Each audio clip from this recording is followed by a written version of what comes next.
किसान, बदलते भारत की शान।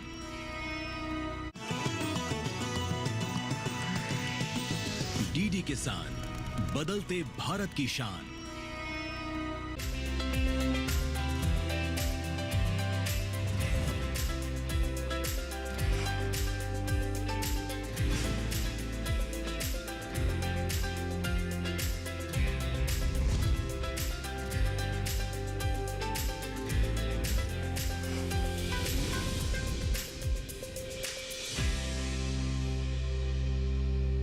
नमस्कार, दूरदर्शन किसान देख रहे हैं आप। कार्यक्रम सफल किसान में आप सभी का बहुत स्वागत है और मैं हूं आपके साथ पुलकित शुक्ला।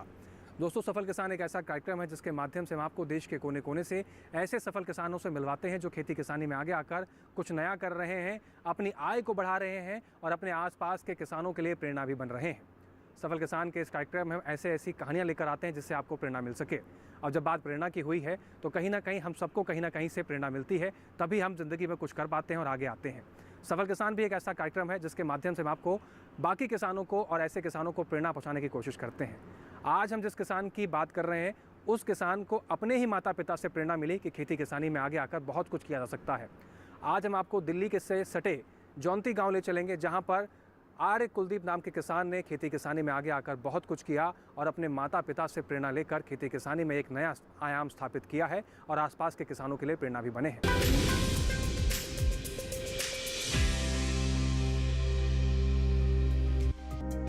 राष्ट्रीय राजधानी दिल्ली और हरियाणा की सीमा पर बसा जौती वही गांव है जहां गेहूं की अधिक उपज देने वाली किस्मों को पहली बार 1964 में लगभग 70 एकड़ जमीन पर बोया गया था। इसी गांव से देश और दुनिया ने गेहूं की पैदावार में आई क्रांति और हरित क्रांति की धमक और धाक देखी थी। अब इसी गांव से हमारे सफल किसान कुलदीप भी खेती किसानी में मिसाल पेश कर रहे हैं, जिन्होंने साधारण खेती नहीं बल्कि ऑर्गेनिक खेती यानी जैविक खेती और पशुपालन दोनों को एक साथ चुना। मैं करीब 100% जैविक खेती 14 वर्ष से कर रहा हूँ और उससे पहले भी हम प्रयास कर रहे थे, जैसे केंचुए की खाद बनाना। और खेती तो हमारे पिताजी दादाजी पहले से करते आ रहे हैं, लेकिन उस समय पिताजियों के समय रसायन आ गया। रसायन के प्रयोग से जो है थोड़ी सी त्रुटि आई, ज़मीनें खराब हो गई, सिंचाई के पानी हमारे यहाँ नहरी सिंचाई के वो नहीं रहे। तो बाकी हमने करीब 14 वर्ष हो गए जैविक खेती करते हैं और लगातार 100% 14 के 14 एकड़ में जैविक कर रहे हैं। और हम जैसे कुछ क्षेत्र में बागवानी भी है। करीब हमारे पास थी 8 बीघा जिसमें हमारा बाग था और बाकी फसलें गेहूं, चना, सरसों, गाजर, मूली, मूंग ये लगाते थे। और आज भी हम उसी पद्धति पे हैं जो हमारे पिताजियों ने माताजी ने प्रेरित किया, उस पे हम आज काम कर रहे हैं। अब ये जैविक खेती क्या है, जरा इसके बारे में विस्तार से जान लेते हैं। दरअसल जैविक खेती फसल उत्पादन की एक प्राचीन पद्धति है जिसमें फसलों के उत्पादन में गोबर की खाद, कंपोस्ट, जीवाणु खाद, फसलों के अवशेष और प्रकृति में उपलब्ध कई तरह के खनिज पदार्थों के जरिए पौधों को पोषक तत्व दिए जाते हैं। यानी ऐसी खेती में प्रकृति में पाए जाने वाले तत्वों को कीटनाशक के रूप में प्रयोग किया जाता है। जैविक खेती को लेकर शायद हमारे सफल किसान जानते हैं कि जिस तरह जैविक खेती बीते कुछ समय में लोकप्रिय हुई, उस हिसाब से आने वाला समय जैविक खेती का ही है। इसलिए वो पिछले 14 सालों से जैविक खेती ही कर रहे हैं। जैविक खेती को लेकर कुलदीप का मानना है कि जैविक खेती पशुपालन के बिना मुश्किल है। कुलदीप ने जैविक खेती को और बेहतर तरीके से करने के लिए ही पशुपालन करना शुरू किया था। अब वो अपने खेतों के लिए जीवामृत बनाने के लिए गोबर, गौमूत्र, बेसन, प्याज का रस, नीम का पत्ता, डीकंपोजर, मिर्च, लहसुन इत्यादि का प्रयोग करते हैं। सबसे अच्छी बात यह है कि जीवामृत बनाने के लिए इन्हें बाजार से कुछ भी लाने की जरूरत नहीं पड़ती। खाद का इंतजाम भी पशुओं के अपशिष्ट से हो जाता है, मतलब आम के आम और गुठलियों के दाम। मैं जैविक खेती करता हूँ। जैविक प्राकृतिक खेती जिसके साथ में पशुपालन का भी काम है हमारा, और पशु के बगैर जैविक खेती भी संभव नहीं है। इसलिए हमारे पास गायें हैं और ये जैविक खेती कर रहे हैं, काफ़ी सालों से कर रहे हैं। पशुपालन का काम भी हमारा काफ़ी लंबे समय से ही है। पशुपालन तो किसान लगभग में बहुत वर्षों से हमारे जैसे पिताजी हैं, दादाजी करते आ रहे हैं। तो हमने एक विशेष ध्यान दिया है कि भाई हम देसी गाय पालें और उसके साथ जैविक खेती करें। किसान कुलदीप का मानना है कि गांव में खेती बाड़ी आपसी सहयोग से की जाए तो काफी फायदा होता है और इससे आय में वृद्धि के साथ गांव का भी विकास होगा। तो वहीं सहफसली जैविक खेती पर सोने पर सुहागा का काम कर रही, जिससे कुलदीप को 2 गुना लाभ हो रहा है। इस तरह सहफसली खेती करने से मेहनत मजदूरी के साथ साथ पानी, खाद और कटाई का खर्चा निकल आता है।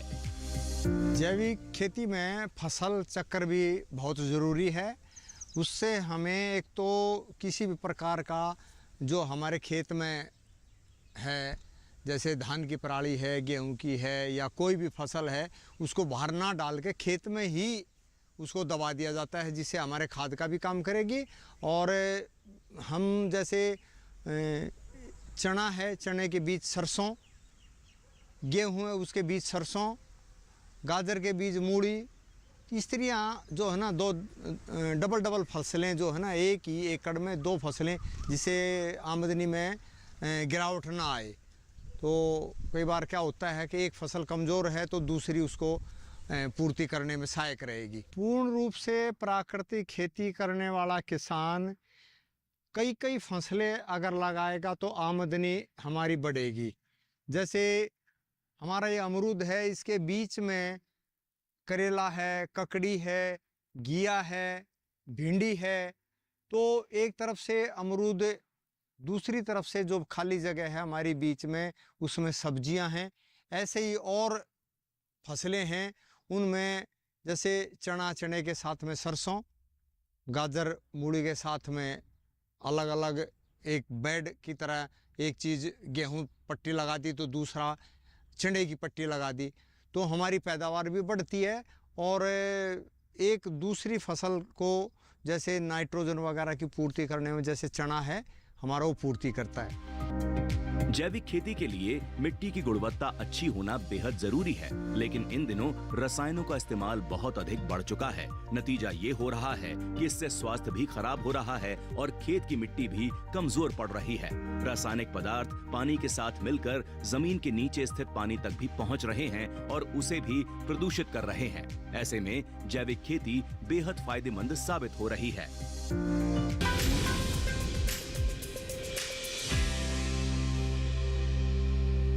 दोस्तों, देखा आपने कैसे सफल किसान आर्य कुलदीप ने पशुपालन, प्राकृतिक खेती और जैविक खेती से जुड़कर एक नया आयाम स्थापित किया है।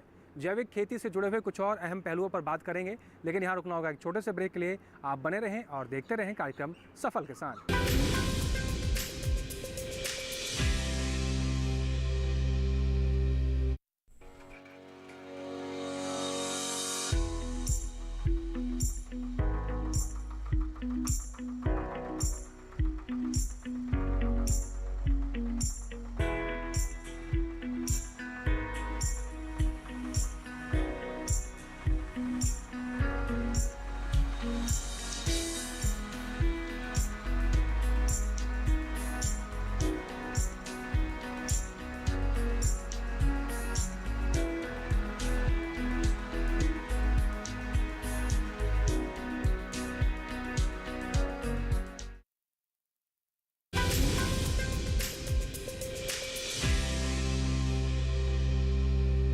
ब्रेक के बाद एक बार फिर से आप सभी का स्वागत है। आप देख रहे हैं अपना पसंदीदा कार्यक्रम सफल किसान। आज हम बात कर रहे हैं सफल किसान आर्य कुलदीप के बारे में और आपको बताएंगे कि कैसे आर्य कुलदीप ने जैविक खेती कर खेती किसानी में नए आयाम स्थापित किए और कैसे आज सफल किसान के रूप में अपने आप को स्थापित कर चुके हैं। तो चलिए सीधा रुख करते हैं उन्हीं का।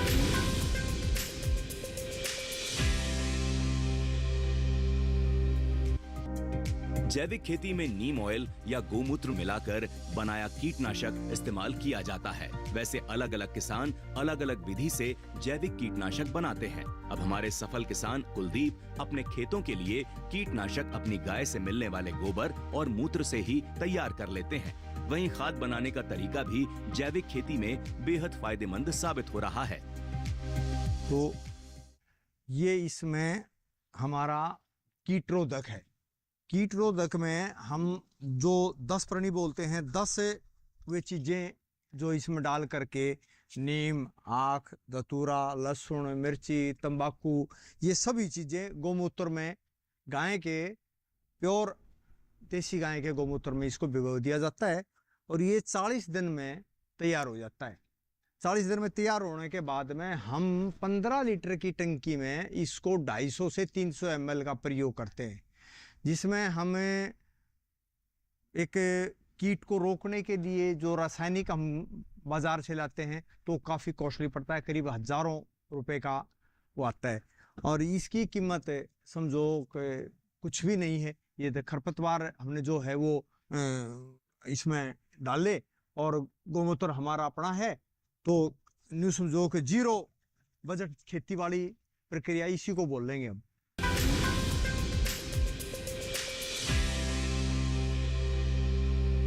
तो देखा आपने सफल किसान आर्य कुलदीप ने कैसे प्राकृतिक खेती को एक नया आयाम दिया है। लेकिन आर्य कुलदीप को प्राकृतिक खेती करने की प्रेरणा कहाँ से मिली, आइए इसके बारे में भी जान लेते हैं।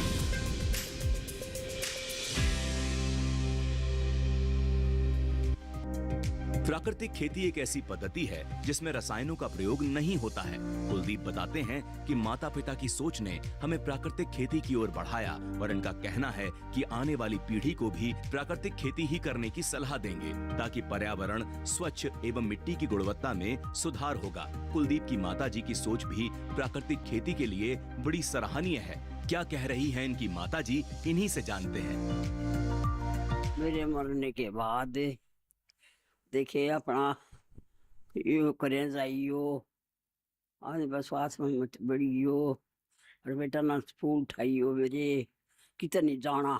मैं ये कहना चाह रहा था कि माँ का कहना है कि मेरी आयु 86 वर्ष हो चुकी, तो पता नहीं कब सांस निकल जाए, तो ये कहती रहती है बीच बीच में हमें कि भाई कहीं भी जैसे मेरे मरने के बाद अस्थियां जो उठाते हैं, फूल उठा करके कहीं नहीं जाना।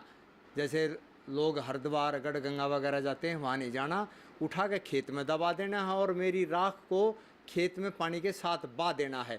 और एक ये कहना चाह रही है कि जैसे हमने तुम्हें प्रेरित किया, बताया, सिखाया, तो उस पे नीति पे आप काम करते रहना, जो जैविक खेती हम कर रहे हैं उस विषय पे कहना चाह रही। मेरी माँ जो है इसी से प्रेरणा मिली है, ये प्रेरणा स्रोत है हमारे लिए। और मैं तो ये कह रहा हूँ कि हम तो कर ही रहे हैं, आगे हम अपने बच्चों को भी यही प्रेरणा देंगे कि भाई इसी नीति पे, इसी रास्ते पे आप काम करते रहना। जैविक खेती वाकई सभी के लिए फायदेमंद है, लेकिन इसके बावजूद किसानों के लिए एक दिक्कत जैविक फसल को बाजार में सही दामों पर बेचने की है, क्योंकि इसमें मेहनत थोड़ी अधिक होने के चलते जैविक फसल दूसरी फल सब्जियों से थोड़ी महंगी होती है। लेकिन सोचने वाली बात यह है कि जैविक खेती से उपजी फसल आपके सेवन के लिए फायदेमंद कितनी है।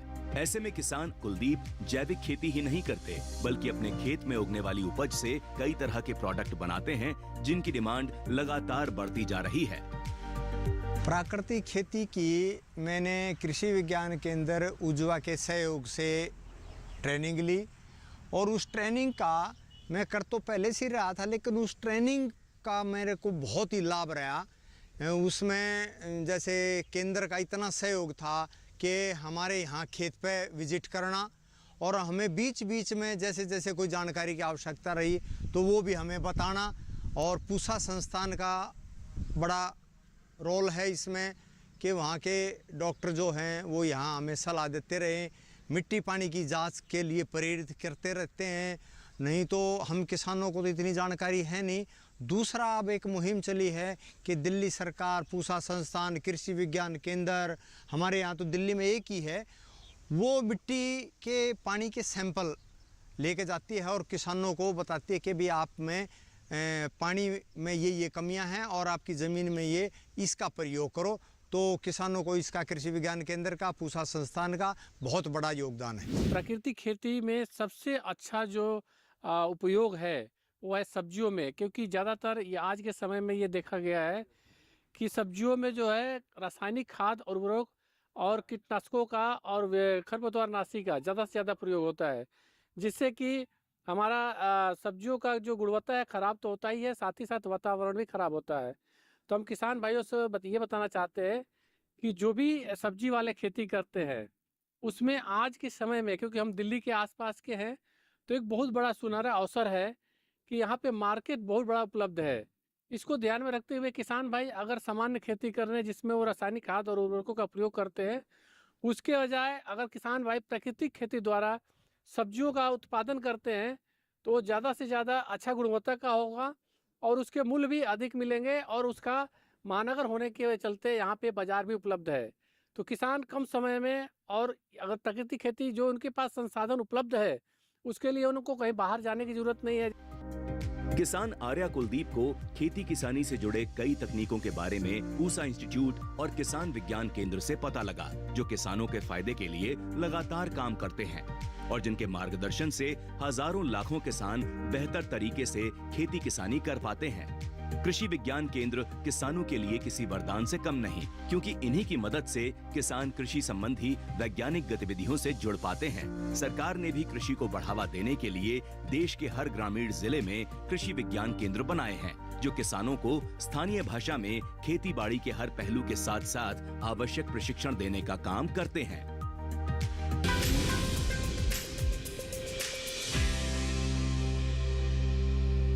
देखा आपने कैसे आर्य कुलदीप ने अपनी कहानी की शुरुआत करी और कैसे आज आर्य कुलदीप सफल किसान के रूप में स्थापित हो चुके हैं और बाकी किसानों के लिए एक प्रेरणा का स्वरूप भी बन चुके हैं। इससे ये साफ जाहिर हो गया है कि कृषि विज्ञान केंद्र के अधिकारी लगातार किसान भाइयों को आगे बढ़ाने में दिन रात लगे रहते हैं और सरकार की पहल भी रहती है कि कैसे किसान भाइयों को आगे बढ़ाया जा सके, उनकी आय को बढ़ाया जा सके। इसके बारे में और भी कई अहम बातों पर चर्चा करेंगे और तमाम जानकारी आप तक पहुँचाएंगे, लेकिन यहाँ रुकना होगा एक छोटे से ब्रेक के लिए। आप बने रहें और देखते रहें कार्यक्रम सफल किसान।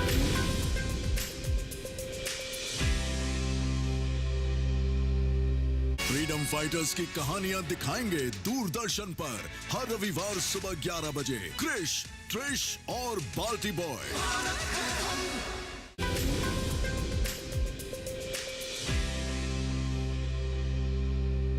ब्रेक के बाद एक बार फिर से आप सभी का स्वागत है। अब रुक करते हैं कृषि विज्ञान केंद्र के उन पहलुओं के बारे में, उन प्रयासों के बारे में कि कैसे कृषि विज्ञान केंद्र के अधिकारी किसानों को आगे बढ़ाने में कितना कुछ कर रहे हैं, क्या कुछ जानकारियां उपलब्ध कराते हैं और क्या कुछ प्रयास किए जा रहे हैं ताकि किसान भाई आगे आ सकें, खेती किसानी में कुछ नया कर सकें, अपनी आय को बढ़ा सकें और बाकी किसानों को भी आगे बढ़ा सकें।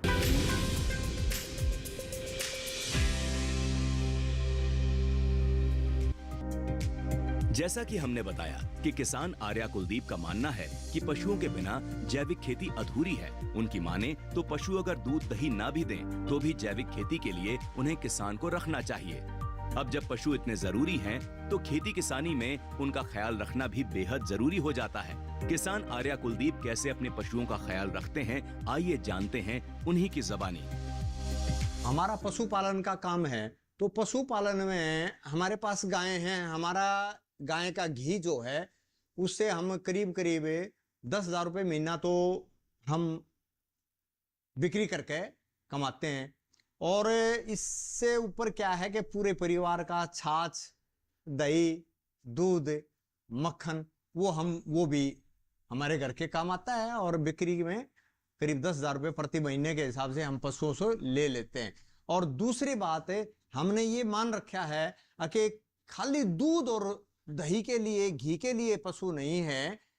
पशु हमारे लिए गोबर, गोमूत्र दोनों इतनी कीमती चीजें हैं कि दूध ना भी दे तो भी हमें रखना चाहिए। ये हमारी विशेषता है जैविक खेती में। इसके बगैर जैविक खेती संभव नहीं है। पशुपालन में जैसे हमें चारे की आवश्यकता होती है, तो हमारे पास जैसे मुर्रा नस्ल की भैंस है, तो भैंस को सर्दी से बचाना है, गर्मी से बचाना है, तो सर्दी में सर्दी की तरह इंतजाम रखते हैं, जैसे शेड वगैरह में अंदर। और गाय को जो देसी नस्लें हैं वो इतना गर्मी कम महसूस नहीं करती। बाकी फिर भी हम व्यवस्था उसकी ये रखते हैं कि भाई पशु है और हमारे इधर जो जैसे कोई भी है, इंसान है या पशु है, डर जाता है, पंखे की आवश्यकता है तो पंखा के, और नहीं तो सर्दी में वैसे बंद हमने चारों तरफ से अपने जो गौशाला है हमारी, उसमें जाली के अपने दरवाजे लगाए हैं, विंडो हैं वो जाली की हैं, उन पे कपड़ा लगा देते हैं सर्दी से बचाने के लिए, और गर्मी में ओपन हो जाती है, मच्छर मक्खी किसी प्रकार की कोई दिक्कत नहीं है। ये थोड़ा सा विशेष ध्यान देना होता है। अच्छी बात ये भी है कि ऐसा कर हमारे सफल किसान अपनी जैविक खेती से दूसरे किसानों को भी प्रोत्साहित कर रहे हैं। आर्या कुलदीप जैविक खेती कर फल सब्जियों का सेवन करने वाले लोगों का भी ध्यान रख रहे हैं, साथ ही साथ मोटा मुनाफा भी कमा रहे हैं। अब वो यही अपील देश के युवा किसानों से भी कर रहे हैं। हम जैसे जैविक खेती कर रहे हैं तो मैं सभी किसान युवाओं से, विशेषकर युवाओं से ये अनुरोध करूँगा कि पढ़े लिखा जब किसान होगा तो समृद्ध होगा, संपन्न होगा।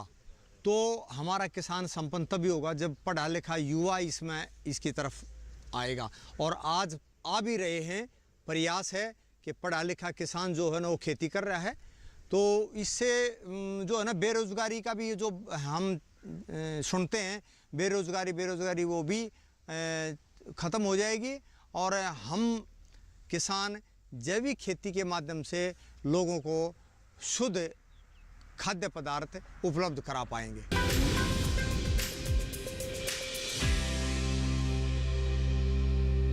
इसके अलावा आगे बढ़ते हैं और कृषि विज्ञान केंद्र के अध्यक्ष डॉक्टर डी के राणा क्या कुछ जानकारी दे रहे हैं हमारे किसान भाइयों के लिए, आइए देख लेते हैं।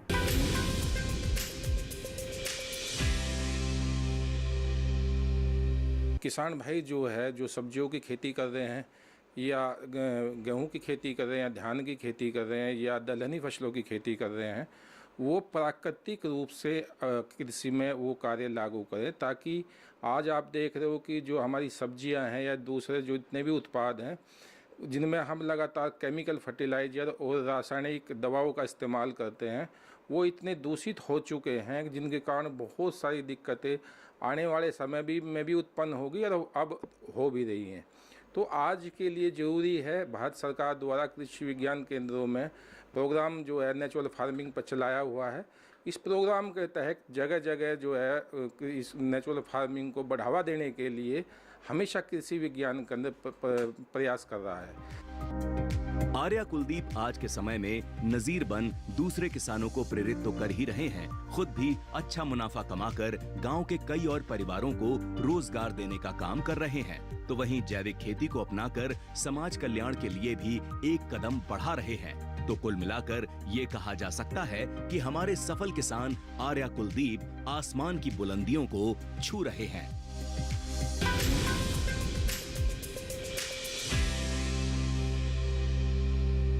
दोस्तों, ये था आज का हमारा कार्यक्रम सफल किसान, जिसमें आपने जाना दिल्ली से सटे जौनती गांव के सफल किसान आर्य कुलदीप ने कैसे खेती किसानी में आगे आकर नए आयाम स्थापित किए, अपने माता पिता से प्रेरणा लेकर कैसे आज वो खेती किसानी में एक नया नाम बन चुके हैं और आसपास के किसानों के लिए प्रेरणा स्रोत भी बन चुके हैं।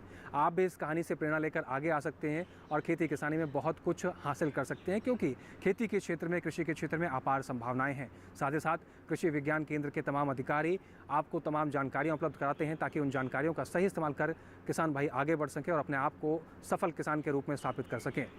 और इसी तरीके से अगर आप सीखते रहेंगे तो एक ना एक दिन आपकी कहानी भी हो सकता है कि इस कार्यक्रम में हम लेकर आएँ और आपकी कहानी से बाकी किसानों को प्रेरणा दें। सफल किसान के इस कार्यक्रम से जुड़ी हुई कोई भी सूचना या कोई भी जानकारी आप हम तक पहुंचाना चाहते हैं या साझा करना चाहते हैं तो आप हमें पत्र लिख सकते हैं।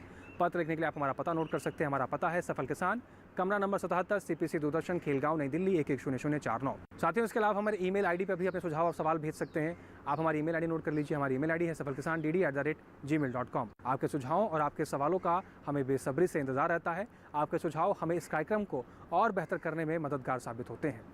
तो आज के इस कार्यक्रम में बस इतना ही। फिर से हाजिर होंगे एक नए सफल किसान की कहानी लेकर, नई जानकारी लेकर। आप बने रहें दूरदर्शन किसान के साथ, सीखते रहें, आगे बढ़ते रहें और हमें दीजिए इजाज़त। नमस्कार।